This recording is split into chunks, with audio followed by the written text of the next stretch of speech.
My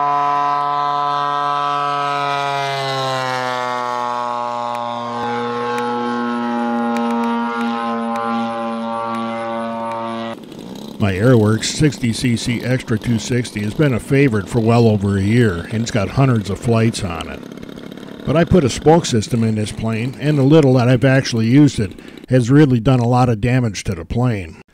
There is some hanger rash in here, but most of this is due to the smoke fluid loosening up the covering. I've gone through a bunch of alcohol when I cleaned this and tried to reseal the edges of the covering, but once it starts coming up, it seems like that's just it. It's going to keep coming up. I've even tried gluing the covering back down with CA, and that works for a little while, but it also comes loose eventually. So for the time being, I'm going to retire my big Extra 260 and use the parts in a new plane. Then I think I'm going to strip all the covering off of the 260, fix all the structural issues, and then recover it, because I'm not throwing this plane away. This Aeroworks Extra is a great flying airplane, and it's very predictable. And that's allowed me to learn a lot in the time that I've been flying it. If this plane has any roll coupling in knife edge flight, I haven't found it yet. So far I haven't done a knife edge loop, but that's because I'm chicken, not because the plane won't do it. I generally use the smoke system only at air shows because it does impress spectators.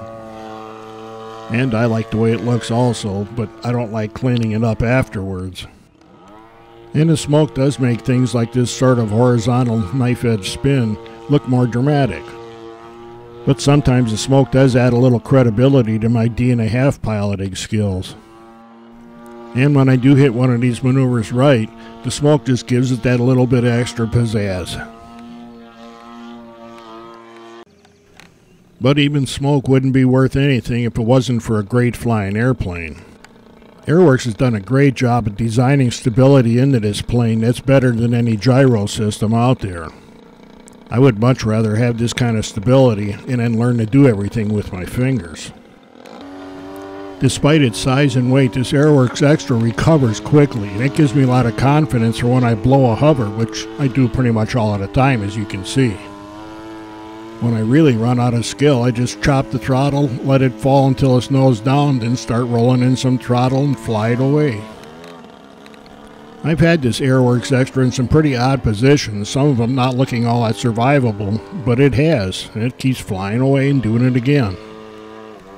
And that kind of forgiving nature makes this Aeroworks Extra a good plane for people like me to learn on. If you're looking for a bigger plane that'll give you a hand when you're learning aerobatics, you really want to take a look at the Aeroworks 60cc Extra 260. The only things I've found wrong with this plane is it doesn't like to fly in hurricanes, and you do have to land now and then to put fuel in it.